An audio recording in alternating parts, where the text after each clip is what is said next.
Ladies and gentlemen, sports fans alike, welcome to another edition of Bill Swerski, Sports Talk Chicago.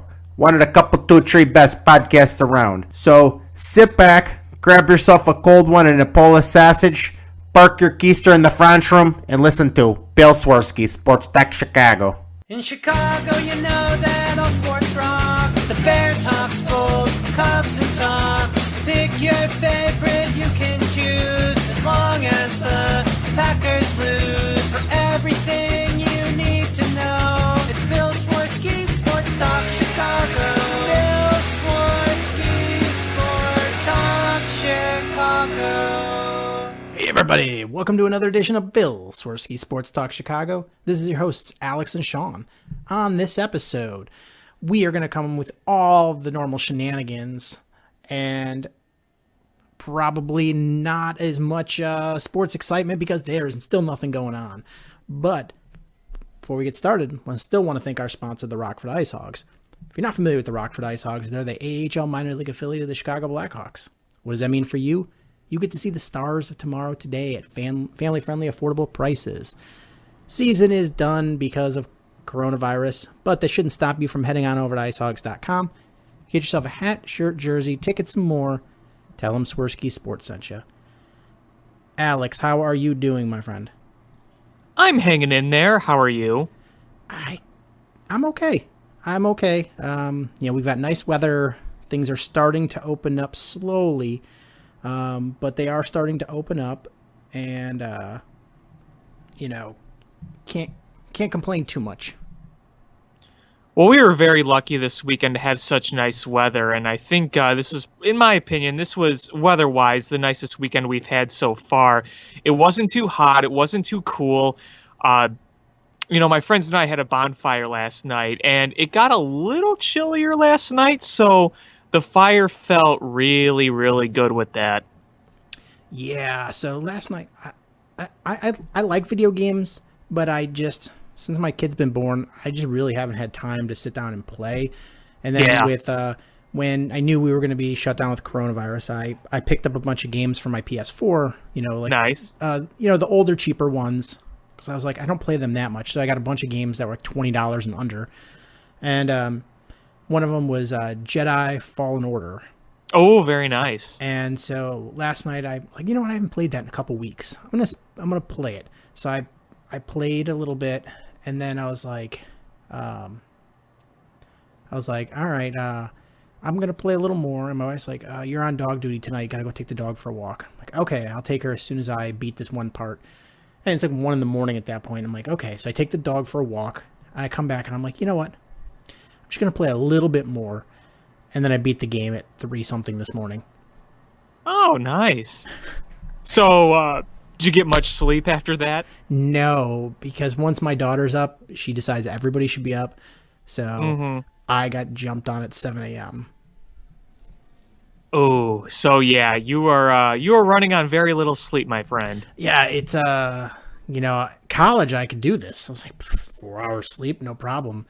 But now that I'm 43, it's like, you might need a nap. Yep.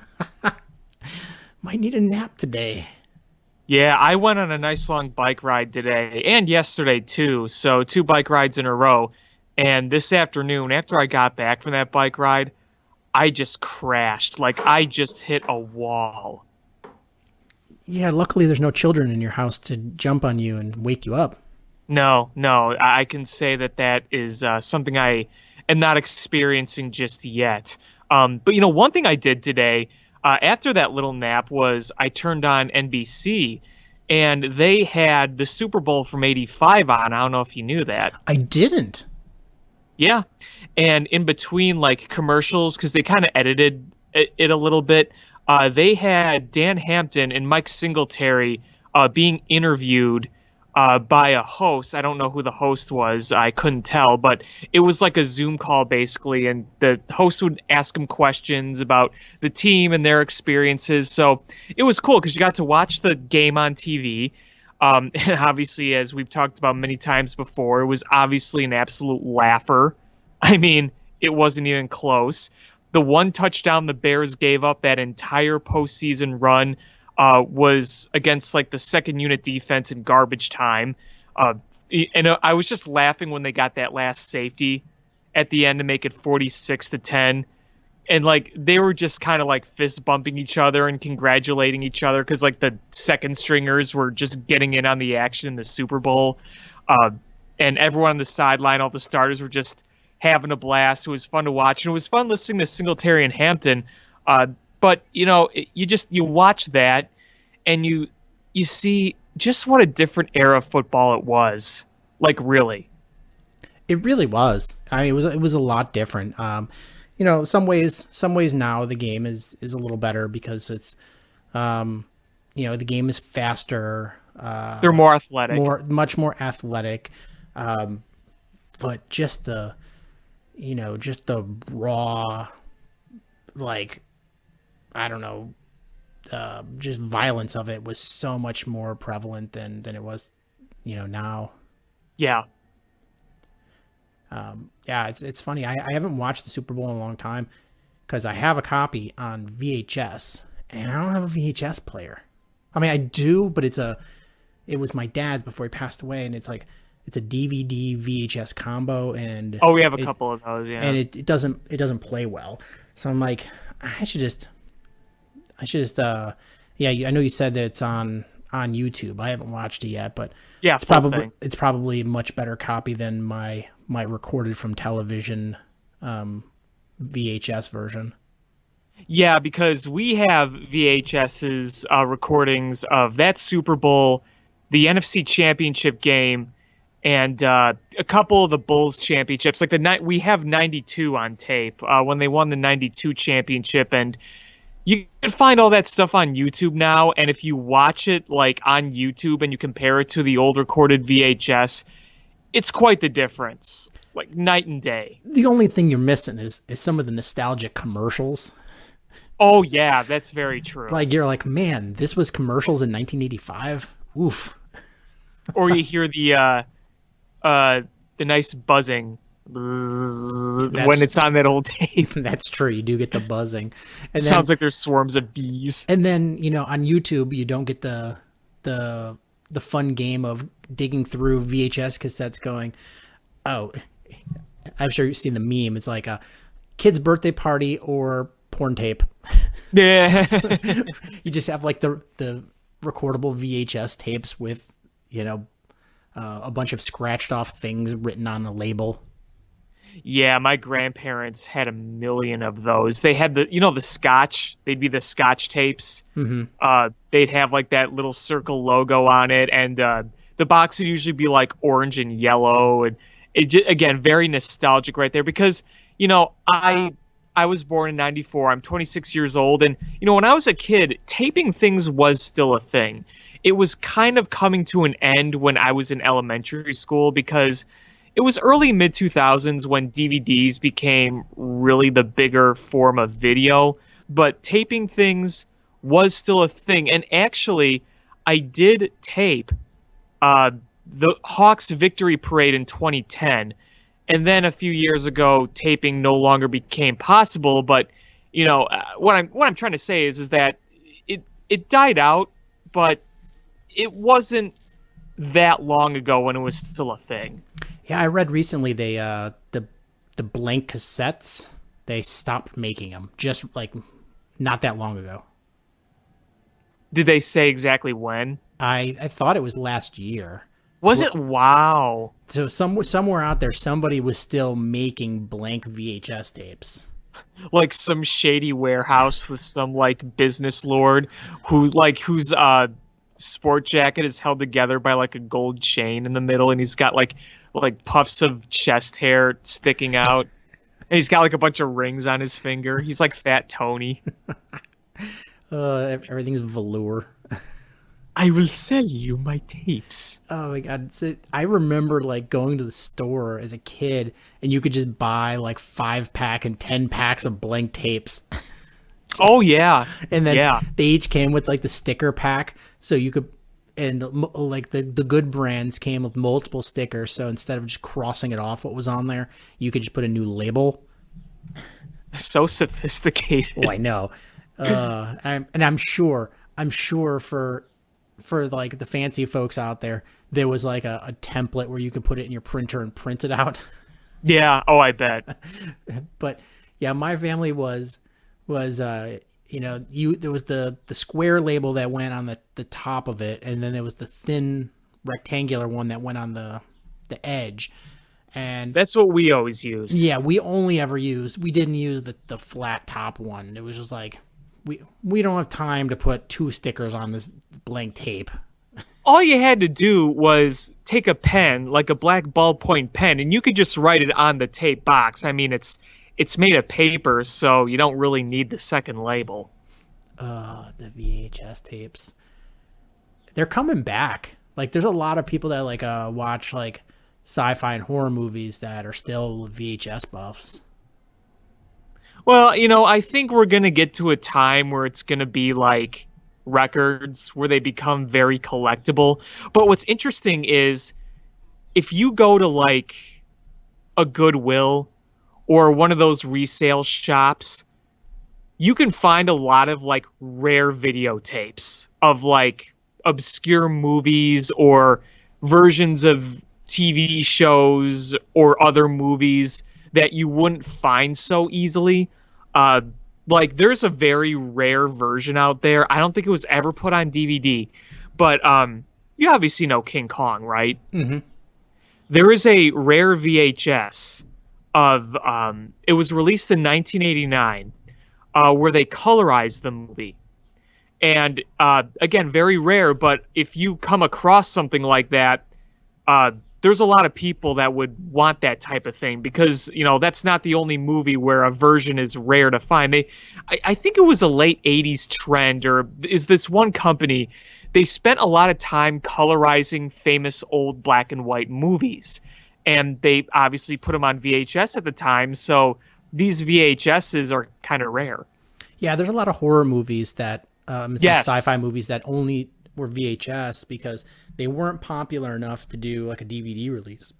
Right. Because there was a time when DVDs were fairly expensive to make, because you had to format them, and you had to hire somebody to format them. You had to hire somebody to create the main screen, and then the manufacturing process was more expensive at first, and now that's dirt cheap to do DVDs. And there's free software where you can do everything else. A middle schooler could do it. Yeah, but at the time it was kind of expensive, and then so there was just movies that they're like, well, what's the point? We're not going to make any money on this.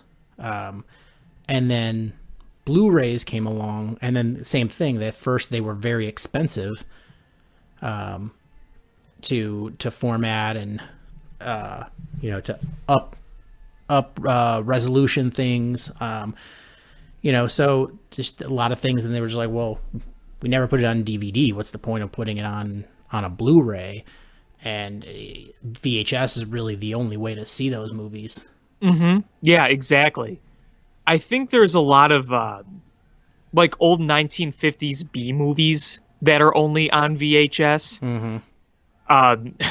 There's some really, really campy ones, but you know what? Watching those old B movies are always kind of fun because you don't expect anything good, and it's going to be ridiculous and cheesy, but it's a form of entertainment. Like, if you ever go on YouTube and you look up the giant claw, just have fun. You will laugh, have fun. Go on YouTube and type in Night of the Lepus. Night of the Lepus. Okay. I haven't heard of that one. It's basically it's a quote horror movie, and it's about giant murderous rabbits, and they, instead of doing any sort of special effects, they just made a miniature model of everything and then put real rabbits onto the model set. Oh, I think I've heard of that. It's so terrible. I think I've heard of that. Yeah. Yeah, I'm going to have to watch that because that sounds familiar. And it was funny. I don't know if you watched on Netflix the Chilling Adventures of Sabrina. No. It's about Sabrina the Teenage Witch. It's like a new version. It's good, But Like a reboot? yeah, it's good. But I was in one of the episodes. They're in like a diner, and they have posters on the wall, and I was like, "That's a Night of the Lepus poster. That's a night." So I like paused it, and I'm like, "Yep, that's a Night of the Lepus poster." I was like, whoever was the set designer, the set dresser on that one, kudos to you for putting some terrible movies up there. You know, it's always fun to look at like different Easter eggs in movies because it's very easy to miss them at times. But like if you go and watch like or rewatch when somebody tells you and you notice little details in movies, like little references to different things, especially Pixar movies. If you ever watch a Pixar movie, there's a million Easter eggs in each one. And there was one movie I saw where it had a bunch of movie posters, and I think the theme was like 1950s B movies, and it had some of those ones like Giant Claw. I can't remember which one it was, but I always love when a director does that, and they just put that random stuff in the background for people to notice. I mean, sometimes the director has no idea either, because there's a whole crew that just sets the stage. Sometimes that's true. They do. But a friend of mine, that's what he does for a living. Is he's a set dresser for movies. So basically, oh, that's so cool. If a movie was made in Boston, he probably worked on it. So he did like any of the Ben Affleck movies that were I was Boston gonna say based. He did Ted 1 and Ted 2.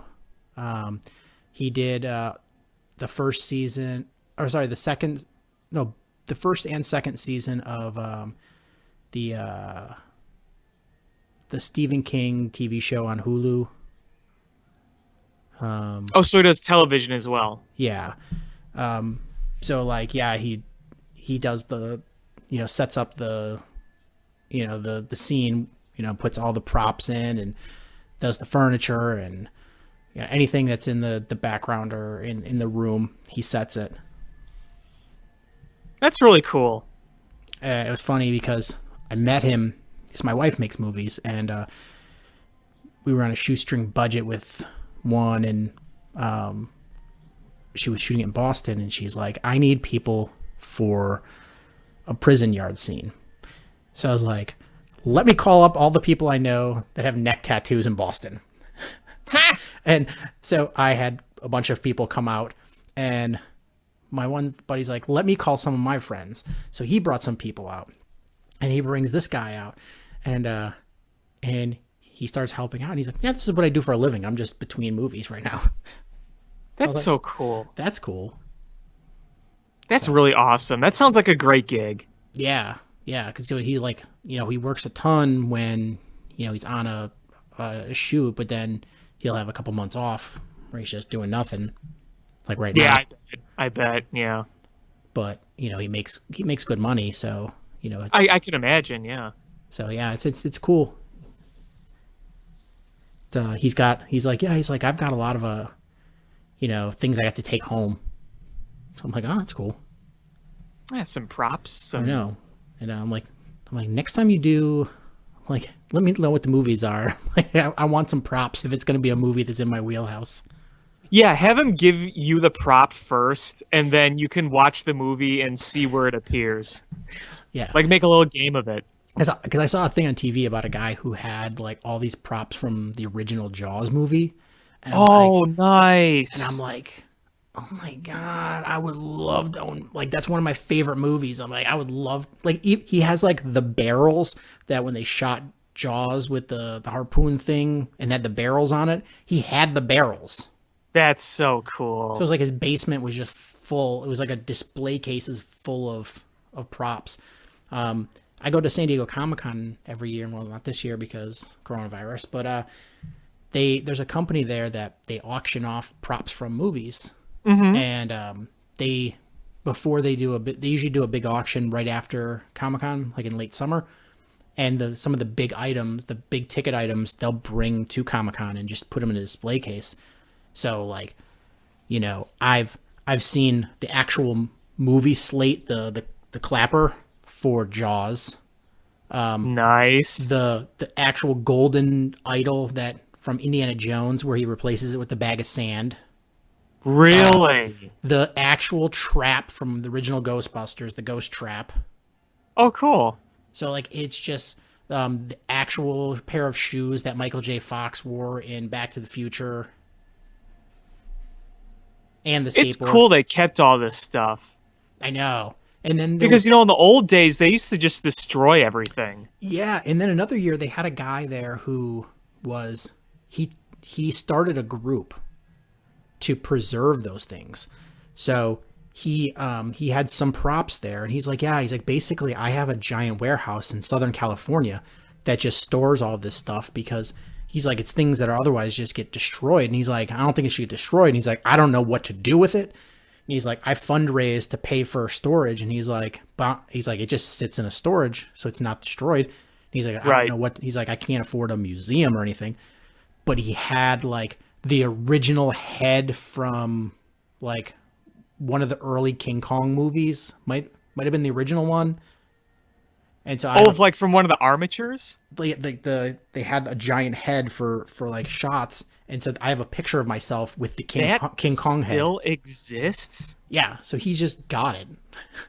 The only, because I thought the only thing that existed from those movies was like some of the armatures, like the Kong armature and the dinosaurs. I didn't know that still existed. Yeah, so I have a picture of myself with this giant King Kong head. Well, send that to me. I want to see it. Yeah, so I don't know which movie it was from, but it was like one of the King Kong ones. And I was like, this is cool. And he was like, yeah. And he's like, I'm just trying to raise money to keep storage. And he's like, 'cause I have this giant storage thing that I wonder if that was from the De Laurentiis remake of Kong. You'll have to send it to me. Yeah, I might even have it on my phone. I'll have to dig for it. But he had like props. So I have like an army jacket on and a helmet and a gun, and I'm posed in front of it. It's pretty. And I was like, put $20 into it to help me this, because this is actually kind of awesome. And, that is awesome. Yeah, he's like, basically anything that's going to be destroyed that I think is important. He's like, I'll try to get. Like, I didn't ask him how he gets it or anything, but it was cool. Yeah, nice. So I don't have a ton to talk about right now, but there was something, and I'm sure you saw it. But Major League Baseball Trade Rumors ran a mock expansion draft for baseball. Yeah, I saw it, but I didn't read it in detail. Yeah, I mean, most of it was kind of dumb. I don't really care. But I thought it would be interesting so they went through and they created a 15-player protected list for each of the 30 teams. Mm-hmm. And I think the fun part is, going through and deciding as a fan who should be on that 15-player protected list. Oh, absolutely. So I wanted to kind of go through that with you. Okay, cool. Let's do it. So, I mean, we need 15 players, and Jason Hayward, Craig Kimbrell, and Yu Darvish have no trade clauses, so they have to be on the list. Right. And this is 2021, you said? Yes. So we can't include guys that are off the books at the time. Yes. So the free agents, so John Lester, Daniel Descalso, Tyler Chatwood, Jose Quintana, and Jeremy Jefferson, Steven Souza are considered free agents. So they would not be eligible. Okay. Anthony Rizzo has a club option, so you can include him in the list. Yeah, and frankly, I think he's going to either get some sort of extension, or they're just going to give him that club option. I don't see them not picking that up. Yeah. So absolutely. So I mean, the no-brainers here: Anthony Rizzo on your list. Mm-hmm. Hayward, Kimbrell, Darvish, because they have to be. Mm-hmm. Nico Horner, because he's your best prospect. Yep. Kyle Hendricks, because he's your second best pitcher. Or maybe your first. Maybe your first, yeah. Chris Bryant, because that would just be stupid. Even if you're going to move him, you're not going to expose him to an expansion draft. No, that would be if that happened, then the Chicago Cubs should be fired into a black hole in space. Javi Baez, no brainer. Yep. Wilson Contreras, no brainer. Yep. So then that leaves 1, 2, 3, 4, 5, 6, 7, 8, 9. That's 9 spots. So you have 6 players left and the remaining list would be of players you could choose the 6 from would be Ian Happ. Kyle Schwarber's probably a no-brainer, right? Yeah, I was just gonna say Kyle Schwarber, so put him on there. So then at least 5 spots. You have Ian Happ, Albert Almora, Adbert Azalea, David Bodie, Victor Caratini, Jarrell Cotton, Robel Garcia, Dylan Maples, Alec Mills, James Norwood, Colin Rea, Kyle Ryan, Casey Sadler, Ryan Tepera, Dwayne Underwood, Rowan Wick, Brad Wick, and Dan Winkler. Okay, so we said Kyle Schwarber. Yeah, so we have 5 spots left. I think you have to keep Victor Caratini. I think he could be a very important piece of this team going forward. Last year, he really proved, at least to me, that he does have a future in this league as an effective player. So I think you keep Caratini. Yeah, I sort of look at this list as who is most likely to get picked up rather than not always just who's the best or the best long-term prospect. Because with the expansion draft, I think they're going to try to find somebody that can play now. And some of these guys I think are not quite ready to be regular contributors in a team that's going to be any good. But Victor Caratini, I think, can step right in. So I think if you expose him, he's gone. Right. So, and I don't want that. So that's why I'd put him on the list. So I agree. So we got 4 spots left. Okay. What about Ian Happ? I really like Ian Happ's potential, but we've yet to fully see it. I probably consider putting him on that list. How many do we have left? 4? 4. See, I'd put Ian Happ over Albert Almora, that's for sure. That's true. But here's where I get concerned is, do I put him above David Bodie? And do I want to keep both? I think David Bodie's a nice bench piece, but I think Ian Happ has more potential than David Bodie. We've seen the power that Ian Happ has, and we've seen that he's got a pretty good eye at the plate. His biggest problem is he's got kind of a long swing, and sometimes he swings right through pitches a little more often than we'd like. David Bodie has come up crazy clutch a few times, and his overall numbers as like a bench depth guy are pretty dang good. But I feel like a guy like Bodie is replaceable.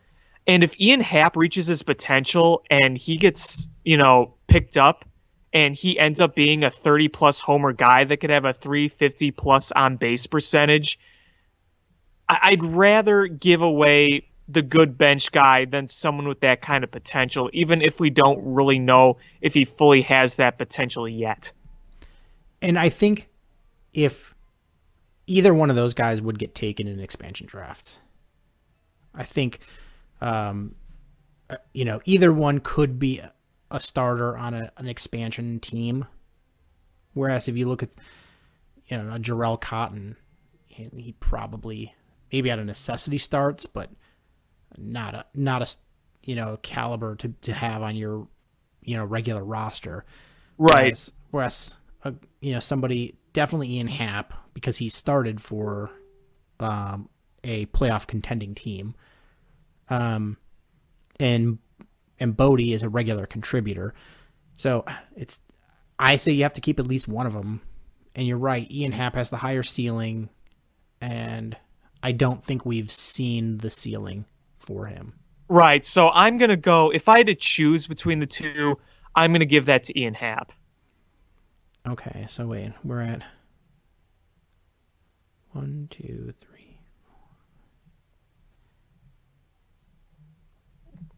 Yeah, so we're at 11 spots. So we have 4 more because we have 15. So we have 4 more. Okay, I think just based on what we've seen so far, it's a very small sample size. Who knows if he's a flash in the pan or not, but I think Rowan Wick is a guy you'd want to keep. Yeah, I would say him. Now, I agree. Here's my question. Albert Alzolay. Because I think he's got the talent, but he's got the injury issues. I think, I will say this, if Albert Alzolay is healthy again, I think an expansion team would take him. A young pitcher. I think so too. I also, I don't think, guys like Dylan Maples and Alec Mills are guys that I still think can improve and be better, but aren't ready to be contributors yet. So I worry about exposing those guys too. We've given Mills a number of chances. He's had chances, and we see how good the stuff can be, but there is. Oh no, sorry, not Mills, Maples. I'm thinking of Maples. No, Mills we've seen a few times. He's made some nice spot starts, and I think he could have a future with the team. I actually like him a lot for the 5th starter spot, but I feel like losing him isn't like the end of the world, though I would like to keep him ideally, but I think that he's one of those guys where you say, okay, if you have everybody else you want to keep, to protect from an expansion draft and there's a spot left, then yeah, I'd give it to him. But I don't think he's a huge priority. What about Underwood? I mean, none of these guys are like, oh, absolutely you have to protect them. Oh, I'm sorry, we got 3 spots left because we saved Caratini, so we have 3 spots left. Sorry. Yeah, that's what I thought. And so I mean, that list is like, none of them are like, oh, that's a no-brainer, but you can make a case for a bunch of them. Yeah. So I'm sorry, we have 2 left because Rowan Wick we picked up. So we have out of Almora, Alzolay, Bodie, Cotton, Rabel Garcia, Dylan Maples, Alec Mills, James Norwood, Colin Rea, Kyle Ryan, Casey Sadler, Ryan Tapura, Dwayne Underwood, Brad Wick, and Dan Winkler. We have 2 spots. I'd probably go. I think I'd put David Bodie on there. Okay. And then for the last one, I want to say Adbert, because I think you still might be able to find something there if he does stay healthy. He's more of a risk to rely on him, but if you do get something out of him, you need to develop some pitching, and it would be very welcome. Even if he ends up being like a long reliever bullpen guy, if he's effective, I mean, you'll take that. Like a lot of those other like relievers / borderline guys, like Robel Garcia, no. Brad Wick looked decent last year in a very small sample size, so maybe you have something in there, but I think Adbert Alzolay is kind of the guy with the high hopes in terms of pitching in the farm system. At least the one that's close to being in the majors, being effective in the majors. So that's probably the guy I'd lean towards. I don't know if anyone else really stands out to you. No, nobody really does. It's tough in those last ones. I mean, it kind of screams volumes about the total talent level on this team. That you're like, oh, I don't have a bunch of guys that I'm like, I absolutely have to protect this guy. That is concerning because if you just talked a few years ago, this would be very different. Yeah, it really would. And do you want to see what the results are from the fan voting? Yeah, let's see it. So, the trade rumors, they added on their list. So they had the same no-brainers we did, and then they put Happ and Schwarber as their 11 players. So then they had the other 17 guys with 4 spots. So number 1 in the voting was Victor Caratini. Mm-hmm. Number 2 was David Bodie. Okay. 3 was Alzolay. 4 was Albert Almora. Hmm. And then after that was Rowan Wick. Makes sense. Then after that, it was a tie between Dylan Maples and Alec Mills. Then People are really still high on Dylan Maples, huh? Kyle Ryan, then Brad Wick. Then it looks like Jarrell Cotton after that. No, I'm sorry, Dwayne Underwood, then Jarrell Cotton.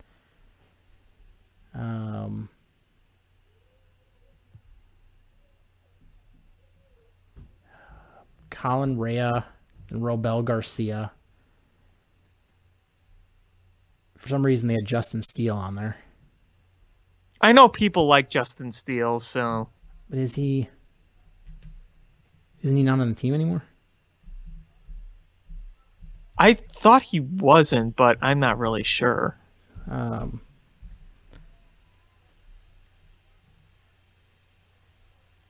So those are what they said? That's what the fan voting was. Oh. So it was The fan like fans voted for this. yes. So this was what Albert Almora Jr. got that many votes? Albert Almora got. I'm really surprised. I know. I think it's a lot of people that don't watch baseball. 43.3% of people put him in their top 4. Those the 4 guys to keep. Really? I'm surprised. Caratini was almost 80%. I'm not surprised. I'm not surprised there. Bodie was 62%. Alzolay was 59%. Almora was 43%. Jarrell Cotton was 8.5%. Robel Garcia was just under 6%. Maples and Mills were both 20%. Rowan Wick was just shy of 40%. Brad Wick was 13%. And somebody put 3% of people put Casey Sadler. Okay. Dwayne Underwood was 12%. Jarrell Cotton was, I said that one already. Dwayne Underwood's a guy I liked a few years ago, but we haven't really seen much progression with him. I don't know if you remember, he made the one start in LA, and he was actually pretty solid, but we didn't see the progression with him that we thought we or hoped we would see. You know, a couple years ago, I think we all thought he was going to be the next guy to come up and be the starter, probably in the starting rotation, probably when John Lester left. Yeah, he was definitely a guy I thought who could step into the rotation, definitely. You know, maybe even definitely 2 years ago, maybe even sooner than that, you know, more recent than that. But definitely 3 years ago, I think we were all like, oh, you know, I think this is 2017, I definitely thought that. Yeah, so I think, you know, 2-3 years ago, everyone was like, that's a guy we're identifying that when this rotation, you know, does flips and we don't have Quintana, we don't have Lester, we don't have, you know, any of these guys, that he's going to be one of the people that we use to fill the rotation. And it still may be true, but it's looking less likely. Yeah. I don't know, man. I got to tell you, doing this exercise makes me realize how worried I am about this organization going forward. Yeah. I know there are some prospects that are a little lower right now, but they're a ways away. Like Miguel Amaya is a ways away. Some of the guys they just drafted are obviously a ways away. But, I mean, yeesh. Your best pitching prospect has a lot of injury issues. One of the guys you had high hopes for just it hasn't really translated as much. We were just mentioning in Dwayne Underwood Jr. I mean, really, when you think about it, the best things to come from the farm the past few years have been David Bodie and a couple of relievers like Rowan Wick. We haven't had that really surprise guy. It was nice to see Victor Caratini turn into what we'd hoped we'd be, but he was a high-touted prospect for a while. And he finally kind of got things together last year, and he looked like a different player. But, boy... I mean, you look, you still got guys like Dylan Maples, and the guy's got wicked stuff, but he can't throw strikes to save his life. Yeah, it's frustrating. It's frustrating to see guys that have some talent just not be able to put it together. Yeah, and I mean, look at Albert Almora. He was the first big pick of this regime, and, early on, he looked like he was going to be a pretty solid player, and... since mid-2018, we just haven't seen it. I mean, he was never a guy that was going to carry a team. He was never going to be the big bopper, but I'm like, okay, here's a guy that can make contact, hit the ball fairly hard, even if it's not for power, and play good defense. And we saw some of that early on, and I was pretty high on him. And then it just kind of fizzled out, and I don't know if we're really going to get that back. And you have Ian Happ where... you see the holes, but you see the strengths too. He's got a good eye at the plate. He's got some pop, but a lot of holes in that swing. You haven't had, greatness come from your farm since like the main wave of prospects, since Chris Bryant and Javi Baez and Schwarber and Contreras came up. I mean, when you think about it, Contreras is probably the last great Cubs prospect to come up and pan out. Because he came up mid-2016. Yeah. Yep. It's just the pitching. You need to develop pitching, and they haven't. They've been really bad at developing pitching. Really bad. And, some of it has been guys getting injured. Some of it's been... guys just not playing well enough. I mean, you can look at the past 5 some years and look at some guys in the farm system and be like, oh yeah, this guy, he might be pretty good. I remember when Oscar De La Cruz was a thing, and then he's been suspended for steroids and now he's been released. So, that didn't really work out exactly. And you look at some of the experiments that they've done with pitching too. I mean, remember when we'd bring in like the Justin Turners Jacob Turner, not Justin Turner, Jacob Turner.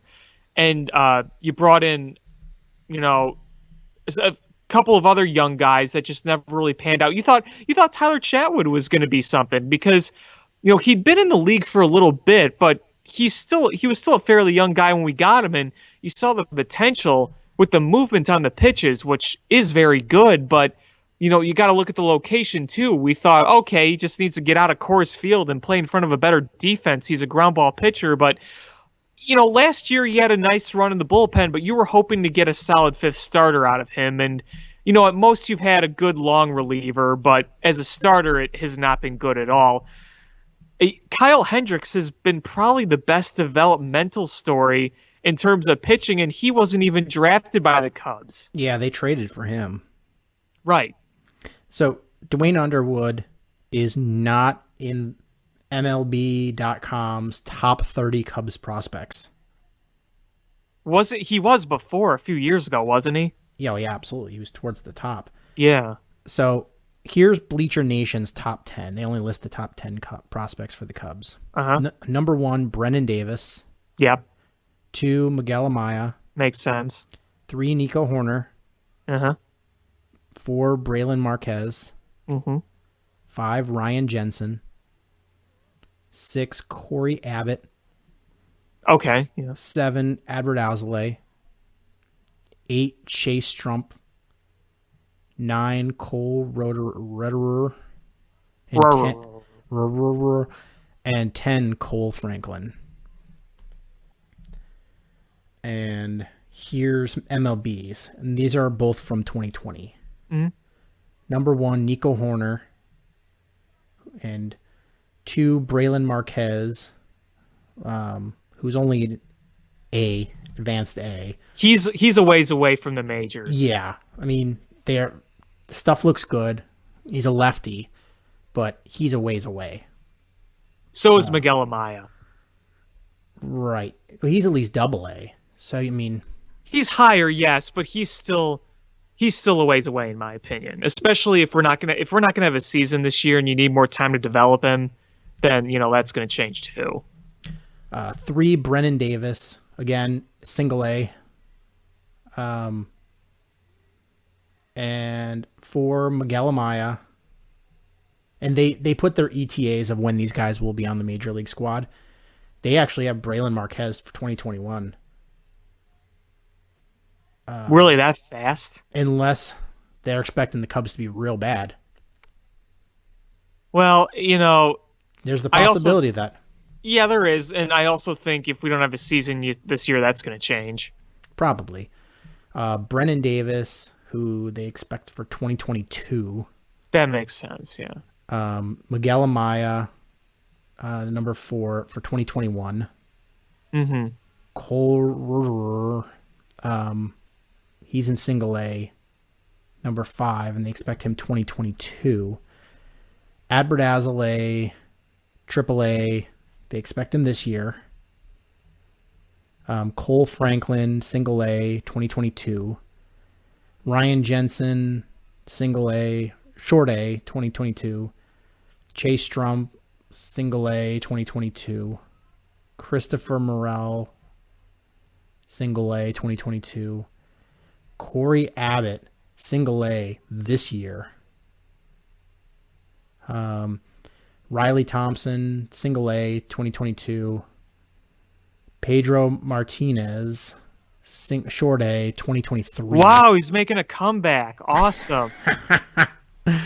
Ethan Hearn, 2023. Ronier Quintero, 2024.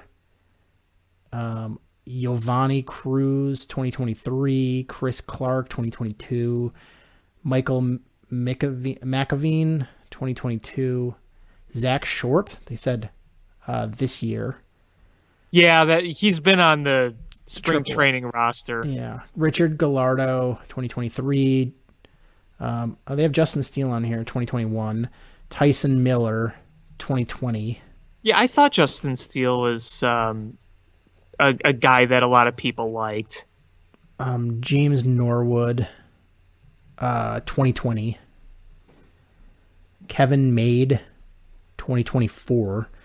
Rafael Morel, 2023. Keegan Thompson, 2021. Alfonso Rivas, 2021. Jack Patterson, 2021. Brendan Little, 2022. Nelson Velasquez, 2022. A lot of pitchers on this list, but the Cubs farm system still doesn't rank very high. So just because they're high on the Cubs list does not mean anything, because they have one of the worst farm systems in baseball. It kind of feels like the guys who are going to come up and succeed are the ones that aren't nearly as talked about. So not the highly touted prospects, but some of the lower talked about ones, the guys that are kind of mentioned in passing but aren't really part of the everyday conversation. Yeah, so let's see. I'm looking at the MLB.com's farm system rankings for 2020. Brewers are the worst, Nationals second worst, then Astros, Rockies, Angels, Red Sox, Reds, Cubs 23rd. Have the Angels ever had a good farm system? Yeah, when they had Mike Trout. Just Mike Trout. Mike Trout was their farm system for a while. That's true. Yeah. So Who's number one? Is it Atlanta or San Diego? San Diego's 2, Tampa is number 1. Tampa's number 1. Okay, and the Sox have to be top 5 right now, right? Or top 10?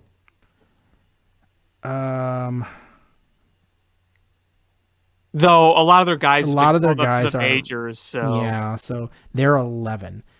So their list includes Luis Robert, Andrew Vaughn, Michael Kopech, Nick Madrigal. Okay, that makes sense. And Tampa is Wander Franco, Brendan McKay. Wander Franco, I believe, is the number 1 prospect in baseball, at least the last time I checked. He is. He is the number 1 their number 1 prospect, and he's a top 5 in prospect in baseball. San Diego's number 2. So they just flip-flop from last year, Tampa and Padres. The Dodgers are number 3, which is so gross and disgusting. I can't believe they still have such a good farm system and all this power. Like, I feel like the Dodgers have like truly unlimited resources. I know it's disgusting. They're a perennial division winner, and they still have the 3rd best farm system. This just means that they're going to keep winning. Yeah, oh my goodness. Where do they get all these prospects from? And they just traded for Mookie Betts too. They traded for Mookie Betts, Yu Darvish. They've traded for some big name guys, and they still have. And then you realize the Cubs have traded a lot of guys away and they depleted their system. The Marlins are number 4, and their the prospects they have in the top 100. These are their first names: Sixto, JJ, Jazz, and Jesus. So if Jazz comes up to the majors, every time he comes up, everyone's got to do Jazz hands. But they have somebody named Sixto, like Sixto. Sixto Sanchez. That's I hope he makes it to the big leagues. If he does, I'm gonna buy his jersey. Tigers at 5, Diamondbacks 6, Twins 7, Braves 8.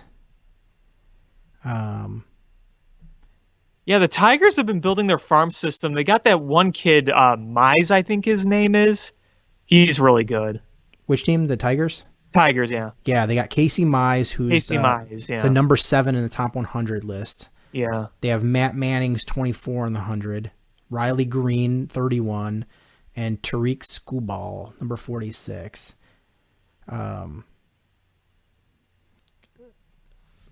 They think Casey Mize will be up very soon. Yeah, I know he's got a lot of talent. Mariners 9, Giants 10, White Sox 11, Indians 12, Baltimore 13. Oh, how has Baltimore been so bad for so long, and they still don't have a top 10 farm system? That franchise just is not very good.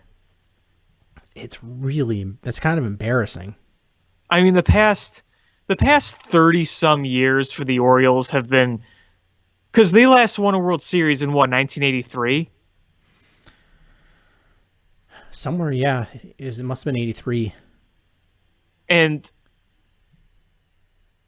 since then, they had Eddie Murray and Cal Ripken. Right. And Fred Lynn.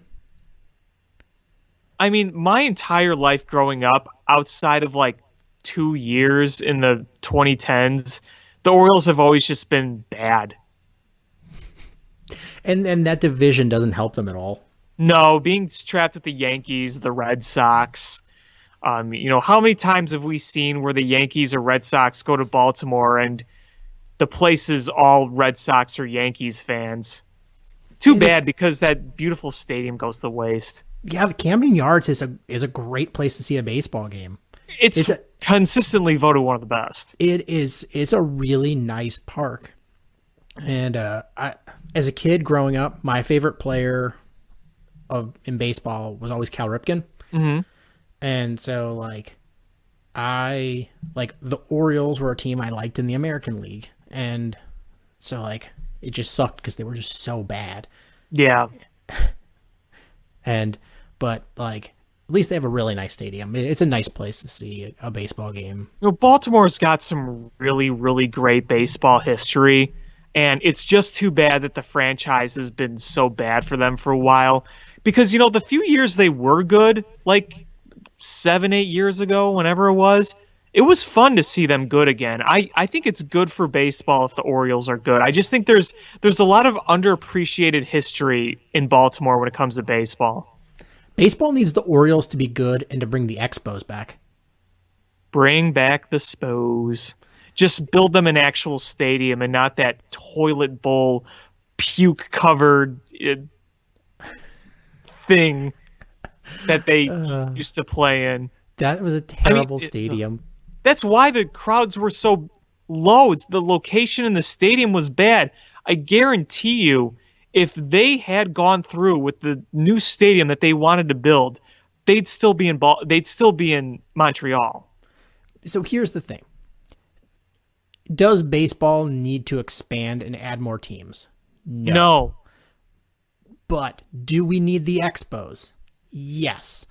So I'm going to this is probably going to make some people mad, but here are teams that they can contract so they can give a spot to the Expos. Tampa Bay Devil Rays. San Diego Padres. Miami Marlins. Arizona Diamondbacks. I'm so glad you feel about this the same way. I was saying they should contract a while ago. Yeah. You can get rid of the Cardinals. Just kidding. You can get rid of the Mets. Boom. That is a historically good franchise. They have just been an irrelevant franchise. There's already a team in that city that people like better. You have a population of National League fans in New York that hate the Yankees more than Satan. I don't think you could get rid of the Mets. I mean, Queens, they live and breathe Mets and Queens. Yeah, they can just root for the Red Sox. I don't think they want to root for Boston either. They hate the Celtics like the Yankee fans. They hate, the Bruins like the Ranger fans, whatever. And they're certainly not rooting for the Patriots. And you can get rid of the Rockies and their ugly uniforms. They got a pretty decent following, but I'd get rid of the Rockies before the Mets. But there's a lot of good. You want to know my maybe popular opinion? You're gonna say you're popular or unpopular? Unpopular, maybe. You're gonna say the Pirates. No. Oh, okay. No, I was gonna say, do people really care about the Texas Rangers? I thought about that for a second. And I mean, I don't know. I don't know if they do or not. I mean, when they were winning pennants those 2 years, obviously people watch, but most Ranger games I've seen, this stadium's half empty. I mean, Houston definitely has a fan base. Well, Houston's got a fan base. I mean, they're in a good market for sports. They've got a good history of winning. Like, part of my thing about the Mets is they're so overshadowed in that city. They're so overshadowed. And they've just been a complete disaster of a franchise for the most part for a while. They had the 1 year where they had the Subway Series and the World Series. And then they had where they beat the Cubs in the playoffs a couple years ago. But other than that, they've just been they're still paying Bobby Bonilla. I'm not saying they don't deserve punishment. I'm just saying. I don't see the Mets going anywhere. No, they don't. They won't. And on that list, I'm sure far and away that they're the least likely to. But it's like in the NBA, if you're going to contract a team, you got to put the Knicks in that list because they're run like a garbage franchise. Yeah, but they're also one of the most popular franchises in North America. Yeah, but still, they're run like a garbage franchise. Well, so are the Bulls. You going to move the Bulls? Maybe we put those in a special list of teams that maybe the league should force them to sell to somebody that's incompetent. Yeah. Like James Dolan is an absolute incompetent boob. Oh, awful. Like just awful. He makes Jerry Reinsdorf look like George Steinbrenner. Seriously. That's a joke. The Dolan, that's a joke. Like the Mets ownership, needs to be changed. But like Tampa and Miami, like, did anybody in Florida care about pro baseball? Like, here's the problem with Miami as professional sports teams, and this is a gross generalization. I know there's going to be people that disagree, but it's a city of people. There are a lot of people that live in that city that didn't grow up there, so they don't have the allegiance to that team. A lot of them are Boston and New York fans. Yeah. And then you have there's a lot of people where just like the nightlife and other things, they just don't care about the sports. Right. So especially baseball, like, with the NBA, that's kind of a, more of an in vogue as far as the nightlife type crowd. But baseball, it's a slow paced game in a fast paced city that's known more for their nightlife. It just, the NFL, the Dolphins have, I think, the biggest stadium, like, is capacity wise, and they're not a huge draw, and that's an NFL team. And then your baseball teams, it's a silly market. I see why they would want there to be a market. It's sort of like how the NFL forced two teams down LA's throat when LA didn't want it. Doesn't really care. No. Here's what I'll say about the Florida teams. The Miami Marlins, nobody wants to go to those games. Whether they're good or bad, nobody goes to them. Now, here's the thing with the Tampa Bay Rays. This is my opinion. I believe if they were in a better location, better stadium, they draw better. Because they are in a shitty location, in a very shitty stadium. Because, I see every now and then, I see people wearing those TB hats. I think it's obviously not a big fan base, regardless, but I do think their attendance would be better had they built a better stadium in a better location. Maybe. And that's a more likely location to have a baseball team than Miami. I think that's just a terrible location for a baseball stadium and a team. Yeah. It's just, I think that's poor planning. Rather than Tampa, if they were, hell, if you were Miami, if you're Major League Baseball and you were hell-bent on having two teams in Florida, I would think Orlando would be the better option. Yeah, I was kind of thinking that too. Basketball is pretty popular in Florida. The Orlando Magic are always a draw, from what I've seen. Yeah, that's, I feel like basketball is going to be a better draw. You've also had the luxury there. of having superstars. You had LeBron James in Miami. You had, on the Orlando Magic, you had Shaq and, those guys. So they were lucky to have superstars to watch. Yeah, I don't know. It doesn't make sense to me. I don't know when they go into these decision making of who they give teams to. It's like, why the hell does Jacksonville have an NFL team? Right. I actually think Vegas deserves a team over Florida. Vegas makes sense for most sports because it's actually a very populated area. Yes, it is. So there's over 1 million people in Las Vegas.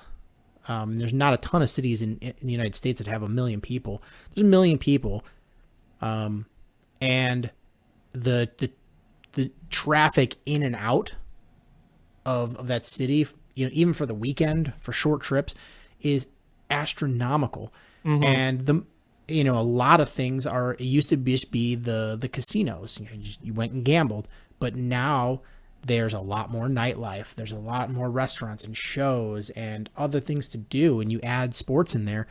I think the NFL was smart in having the Raiders move there. So, you're going to have so many people are going to travel to see a game there. Like, if the Bears are playing in Vegas, the flights are cheap. Like, the weather is not going to be snowy and shitty. Like, I would in a heartbeat be like, yeah, let's get some buddies together and go to Vegas for the Bears game, For sure. I'm not going to be like, oh, let's fly into Jacksonville. It's a lot more expensive to fly into Jacksonville because it's dirt cheap flights, for Vegas. I think it makes sense. I think baseball should follow suit. There are two other teams I want to talk about, one which you gave up very briefly that I just wanted to comment on. And I know some people would probably bring this team up. You mentioned the Pirates. I just think the Pirates have too much of a history in that city. They've been around too long to move. Oh, I was guessing it with you. And, there are a lot of history. Pittsburgh's a good sports town. It's just that team it's been a long time since they've been good. The ownership, the way it's run, it's bad. It's a poorly run franchise. And Pittsburgh's a good sports town. It is. Look at the Steelers and the Penguins. Yeah.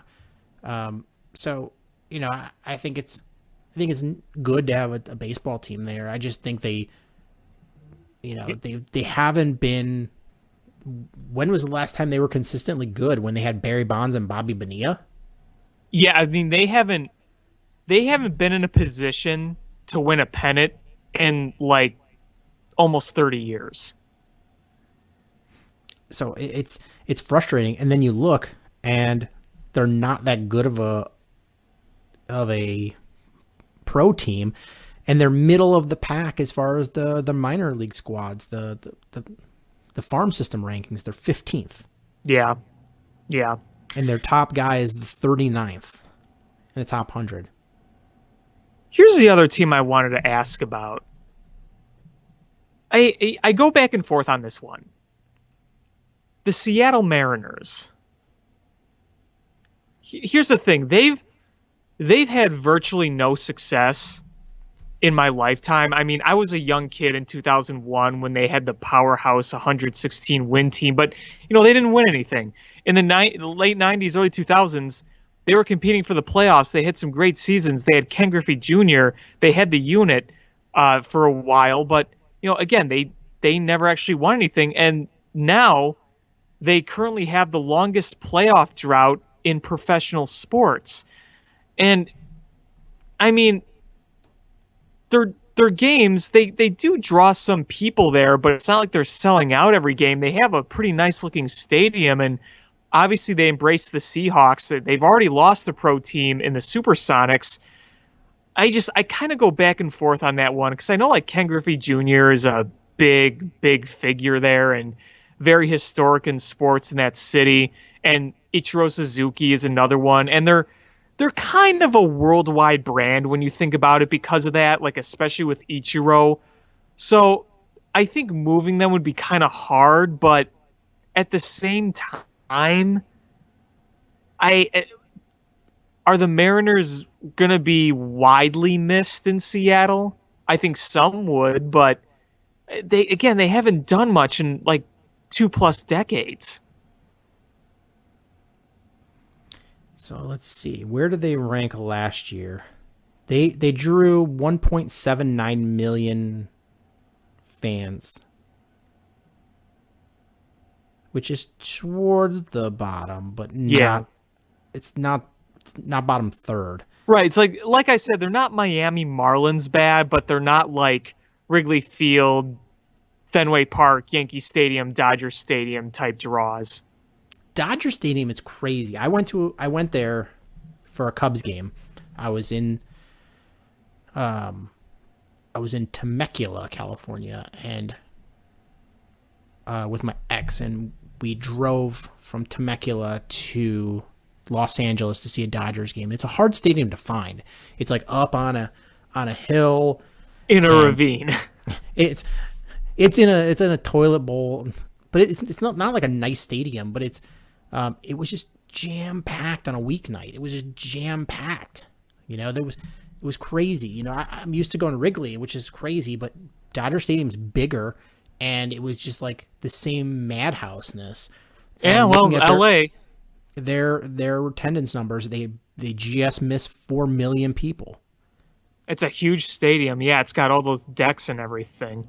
Yeah, last year's numbers, the Dodgers were 3.97 million in attendance, Cardinals 3.48, Yankees 3.3, Cubs 3.09, and then Angels 3.02, rounding out the top 5. And then Miami didn't even crack 1 million.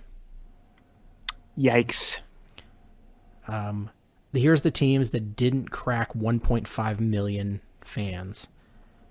Pirates, Royals, Orioles, Tampa, Miami.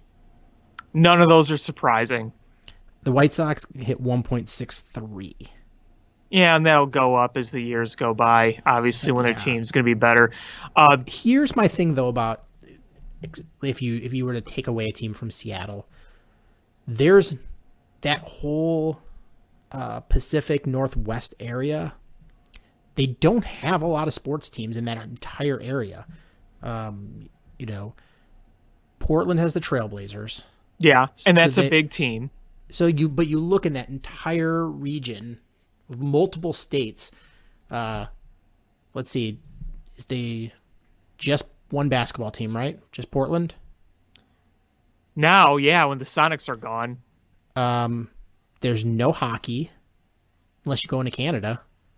Or if you talk about the Portland Winterhawks, but that's not NHL. Yeah, but they're going. I mean, and this is including Washington, Oregon. You've got multiple states over there. Your two huge teams in that region, at least in the United States, are the Seahawks and the Trailblazers. Yeah, so you don't have a ton of sports teams. So it consists of Oregon, Washington, Idaho, Montana, and Wyoming is the Northwest. There is one basketball team in those 5 states, one pro basketball team, no pro hockey teams at the moment. There will be. There's one football team and one baseball team. So there's not a lot of sports there. So you take that away, and you're just, you're taking away an entire region. It's not like, if you take away, that's an area, like in that area, that is the size of most of the South, So you're taking away an entire region's baseball team. That's tough to do. Yeah. 'Cause you basically are saying we're willing to give up, because although it's a lot of those places are too far to travel to go to a baseball game, watching them on television that's their regional team. And I think that is you worry about losing a region. The upper Midwest, you at least have the Minnesota Twins.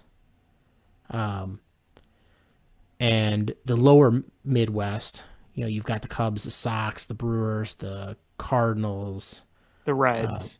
They're more like the Mid-Atlantic. Mid-Atlantic, you've got Pittsburgh, you've got the Reds, Phillies. the Phillies, and then the East Coast, you've got Boston and the Yankees and the Metropolitans and In the The South, Nationals, the Orioles. yeah, the South, you've got the two Florida teams, you've got the Braves, and you've Texas is its own unit. Same with California, and California's got what, 4 teams? Dodgers, Angels, A's, Giants. Yeah. So, and then you're gonna add Vegas probably having a team at some point. So you've got every region has teams. Some are much more populated than others. You take away that Northwest, and that's tough. It's real tough. I think you have to have at least one professional sports team in that region for each of the sports. Even if it's Portland, the 2 most likely places are Portland or Seattle. So, right, yeah, they got one baseball team, one basketball team, one NFL team, and one's getting an NHL team. It would be an interesting conversation pre-2014. This would be kind of another tough move, but boy, the Royals outside of 2 years have been so bad for so long. And I know Kauffman Stadium is kind of its own unique place. I know the history with George Brett and the 1985 World Series, but boy, you watch most of those Royals games and they are very, very, very low attended, low occupancy in the stands. Not a lot of success. And I think after that World Series, that kind of helped to boost them up, even though they're bad now. But, pre-World Series Royals in 2015, I think you would have been talking about that team a little more in terms of like relocation or cutting out. They're another one of those teams that it's kind of an area thing. In that area, what other sports teams are there to watch for baseball? Like, the Cardinals. I think the Cardinals are a lot more popular. But that's still pretty far away. It's not terrible. I mean, it is a rivalry on the interstate or whatever. Yeah, but I mean, the Cubs and the Cardinals are a rivalry, and they're not that close. Because, I know some people from the Kansas City area. Some are Cardinals fans. Some are Royals fans. You have the Kansas City Chiefs, obviously. You don't have a pro basketball down there, but, I feel like the Cardinals are a much bigger presence in that entire area. Yeah, but they're 4-hour drive away.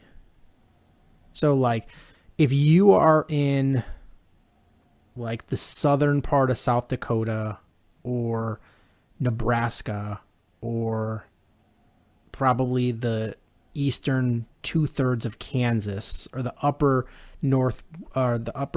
northeast of Oklahoma or the western half of Missouri or the southern part of Iowa, like, then the Cardinals are kind of thrust upon being your team. That's where the curiosity comes.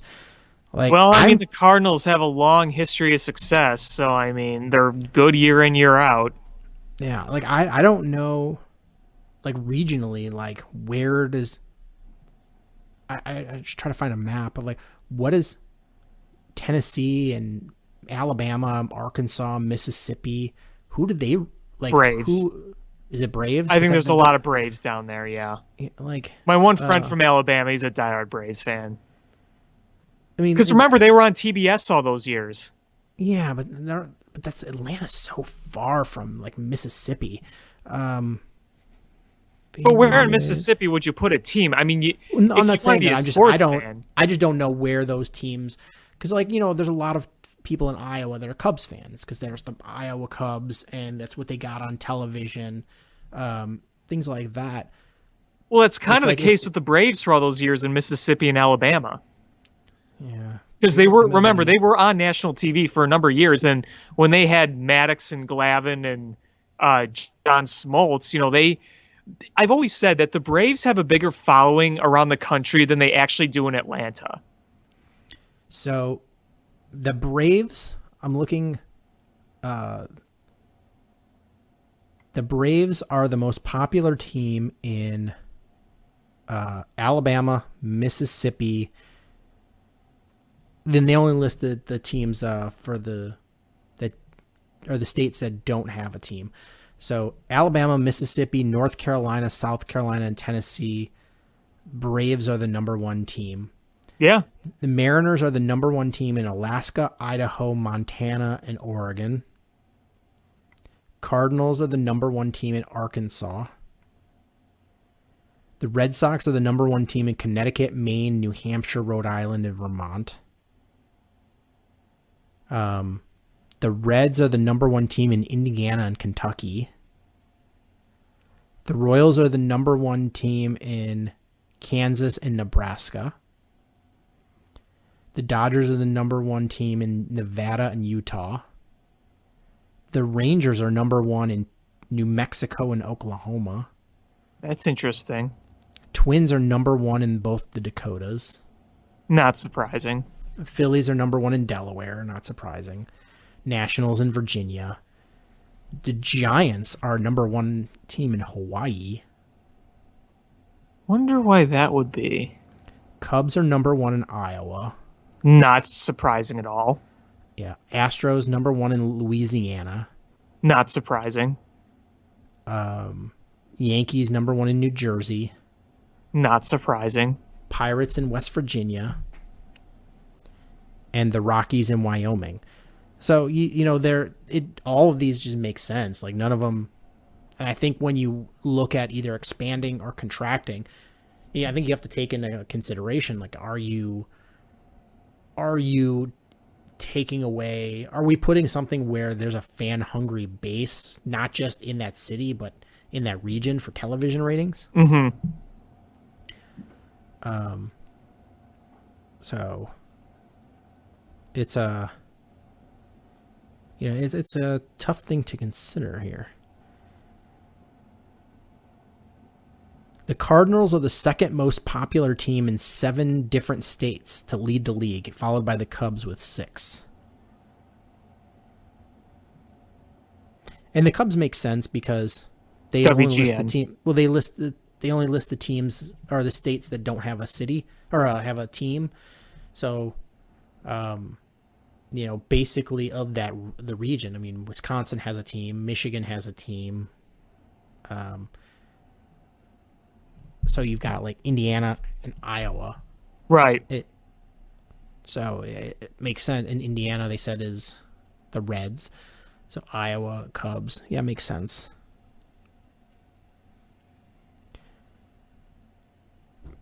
It's funny, yeah. Like North Texas and Oklahoma are in like the northern part of Louisiana are all Rangers areas. Maybe the Rangers are more popular than I thought. Yeah. I mean, maybe television-wise, but sure. Looking at the region here, the Cubs region, it's thin but long, so it's like the northern That's what part she said.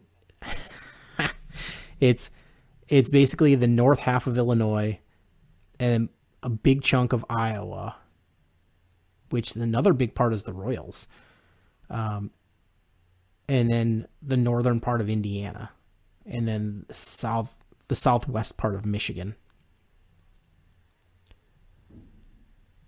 But the Mariners, yeah, if you look at their market, it's like all of Washington, almost all of Oregon, all of Idaho, and a big chunk of Montana.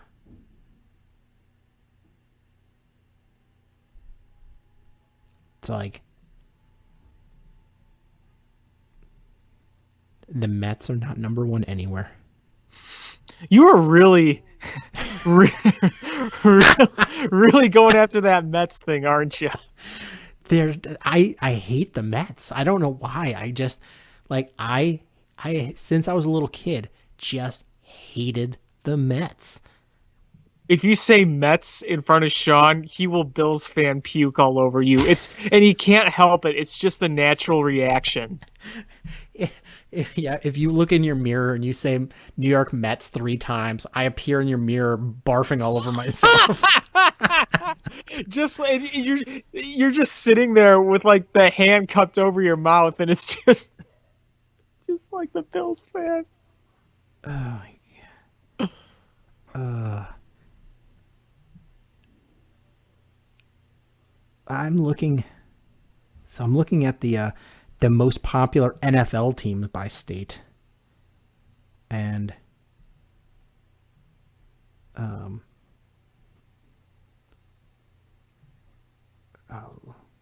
aren't you loading now? It's interesting. Chargers are the number 1 team in California. Really? Over the Rams? Over the Rams and over the 49ers. What? Wait, what? Who's doing these? Who's getting this data? Business Insider. Business Insider. Is your source on this reliable? The Bears are only number 1 in Illinois. Buffalo is the most popular team in New York.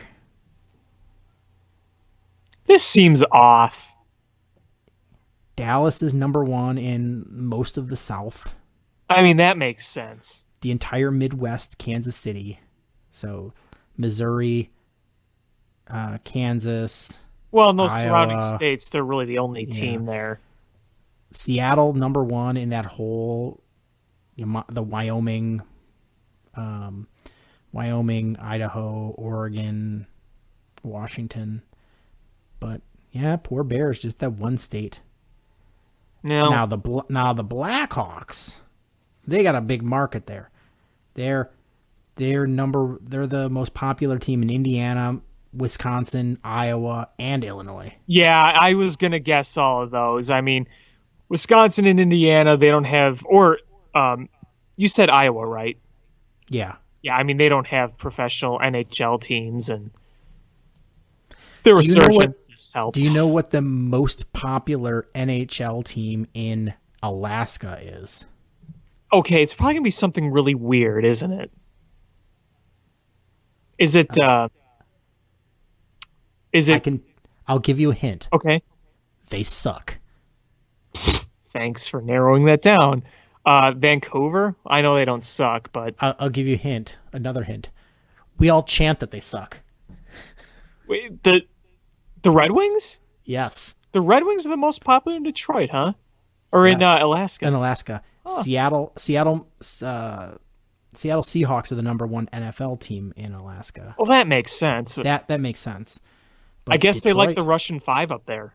Maybe that's what it is. I mean, when you think about the Red Wings and their long history of success, I mean, I guess it kind of makes sense that, they have fans in other places. I mean, they won how many Stanley Cups over those years? They have 11 total. So, still interesting, though. Yeah, that's kind of interesting. The only other thing I had to talk about, I mean, maybe you have something else, is now that the NHL or the NBA is moving on and the Bulls will not be continuing playing this season, it seems all but certain that Jim Boylen will be gone. They have not fired him, but there's multiple reports that the next head coach is being looked into. I think the truth behind all of this is that they had a little setback on finishing the trebuchet, so they got to make sure that's working properly. They found that when they would put the exact size and weight dummy into the trebuchet, it would just launch them straight into the ground, implanting them, and then they would grow a seed of stupidity out of that seed.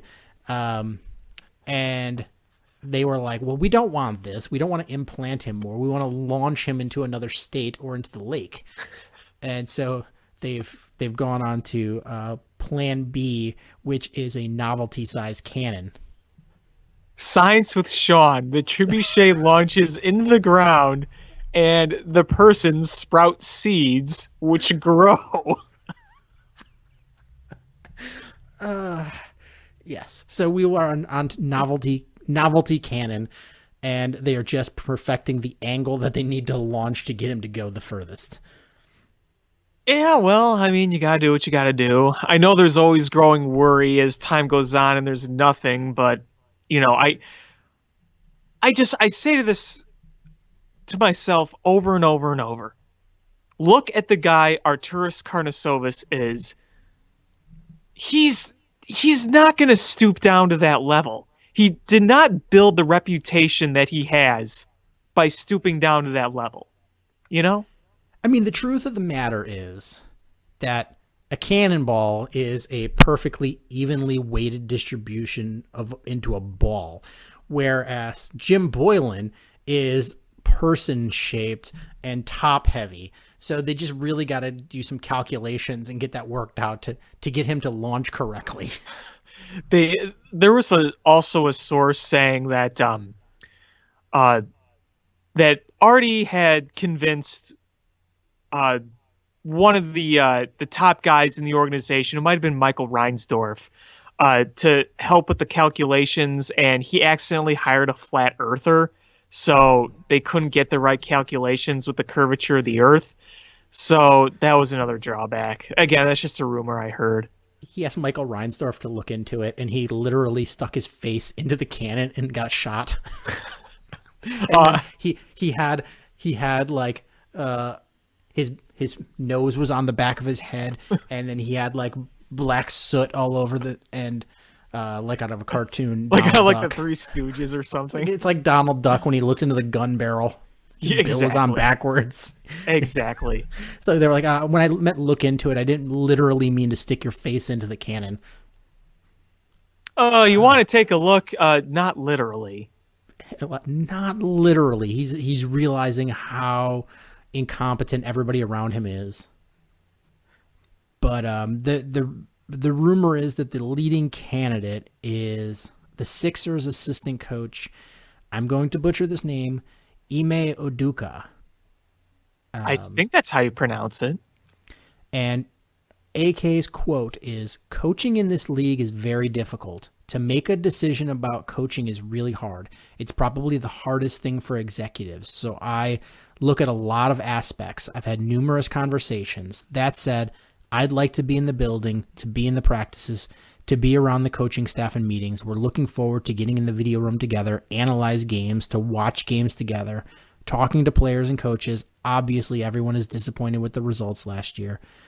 They, speaking about the Bulls, definitely underperformed. Watching games, I'm excited to watch because there's a lot of talent on this team. In order for me to keep players and coaches accountable, I have to have personal relationships with them. That's what I need to cultivate. That's my objective this offseason.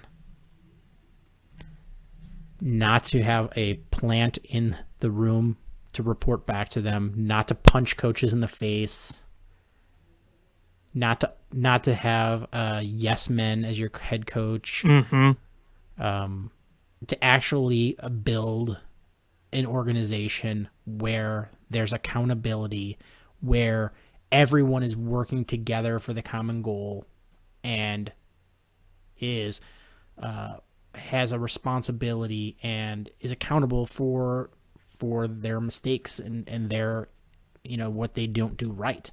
Like it's like adulthood. It's like hiring adults. It's refreshing to hear.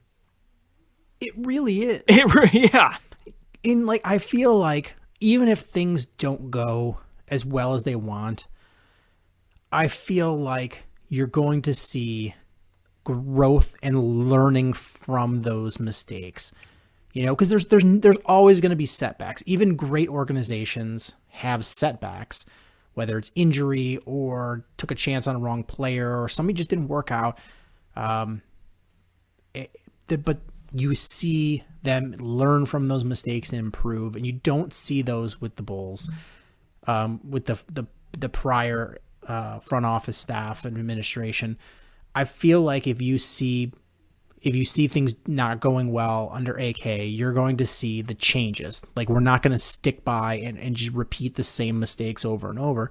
You're going to see the growth and the learning and the evolution, which is all I want to see. I don't expect this team to be competing for a championship next year. No, but I want to see them figure out, all right, is Lauri Markkanen an actual cornerstone player for this team if we're to be a championship level in the next couple of years? And we need to see him be better. Well, now's the time to figure it out, especially if you're going to implement your new system. One that's better. Yeah, so you need to see what he is, and you need to make that correct decision. Is Zach LaVine a cornerstone? Who? There's a lot of talent in this team, but it obviously is not playing well together. So it's trying to figure these things out, and that's what I want to see is them make those right decisions and learn from them. Learn about who's on your team and draft complementary players. Because when you're drafting, if you're in 7th, 8th spot again, you're not going to draft a guy probably that's going to be a LeBron James or Kevin Durant. Most likely, you're going to get a next level guy. So might as well get somebody that complements the cachet of players you currently have. Exactly. It's, I just all I want to see next year is this team get better as the season goes on. I want to see. Yeah, sorry, go ahead. I just want to see them improve. I want to see growth in the team. I want to see them play cohesively, and I want to see some semblance of what they're going to look like the year after and the year after that by the time the year progresses. I want to see a new system and a new vision. If we see a system and a vision that makes sense, then that already is progress, even if it's not necessarily on the court. And I want to see, what I don't want to see is I don't want to see or hear about a guy that's supposed to be one of your top players when he says, I need more touches, to hear that he's told, well, get more rebounds. Yeah. Oh my God.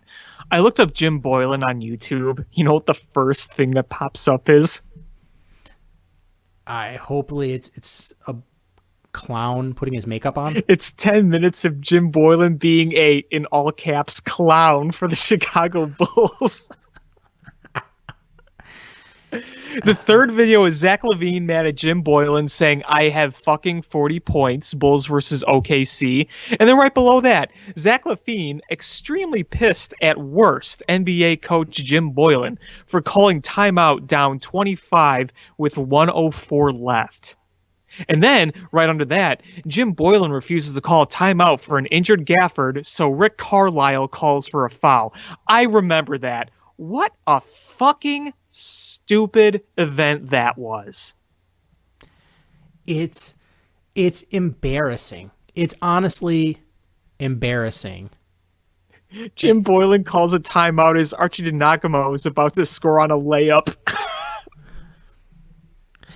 He's so stupid, and his system is bad. His philosophy is bad. He's just a boner. He's a clown shoes. So yeah, anybody you bring in is going to be better. And it's nice to hear, because he brought in, I think, isn't the GM from the 76ers too? Yeah, I think so. So he's going to know that coach, which is nice. I'm sure AK knows a lot of the coaches in this league, because he's actually fucking competent. But when you bring in a new GM that's spent years there, he's going to know that guy too. It's nice. It's nice to know the guy you're bringing in, not like the Bulls when they're like, I hung out with this guy and he's a mid-level college basketball coach. I'm going to groom him to replace an 8-time NBA champion. We're going to groom because he's got the fire and the passion and the dedication to winning. We believe that we can turn him into something good as we rebuild, which is, typical Reinsdorf gobbledygook. Yeah, you're bringing in a guy that you know something about his basketball acumen, and you know how he's going to fit in as far as your organizational structure. And I love that quote from AK. I love it that he wants to be involved at every level. Like he's not the guy that's just going to sit in the office and do God knows what. He's going to be in the film room watching tapes of things. He's going to have input on the coaching staff. And I don't think he's going to be yes man, because he said, I don't want a yes man. I want people to bounce ideas off of each other. So he's going to be in that film room. He's going to be in practices. He's going to be in the scouting meetings. He's got his fingerprints on everything already, and the guy's barely been in the job so far, and he's already got his fingerprints on everything, and it's great. And I'm all for that. Like I said, if you hire a guy and he doesn't work out,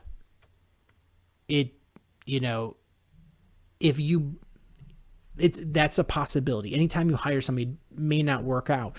But when you that's if you hire a guy that has a plan. When you go in, sometimes the plan doesn't work. But when you go in, you buy into somebody that has a plan, you're like, okay, I believe in this. That's the reason that I've given a lot of chances to Ryan Pace, is because when he first came in, I was like, okay, I see a lot of a plan that I didn't see with Jerry Angelo. And I didn't see a plan with John Paxson. I just saw, it was like a wild card. It was like he had a Mad Libs with how he was going to run the organization. It's like, pick one last name of a former coach and a random first name. It's like, well, we had a Boylen, Jim. Jim Boylen was the head coach of the Bulls. All right, I'm going to hire Jim Boylen. Like, it's just so random and stupid how a lot of things were done. And I like a plan, because you're like, okay, well, if the plan doesn't work, well, then that sucks. But you put in a lot of thought and effort into developing this plan. But when you just do shit willy-nilly, that's never going to work. It never is going to work. At least the plan of a full-fledged plan has the potential to work. Yeah, no, that's very true.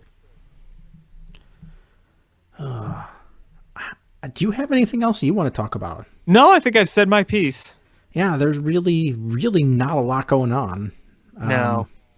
NFL has just been ghost town. There's nothing going on Blackhawks.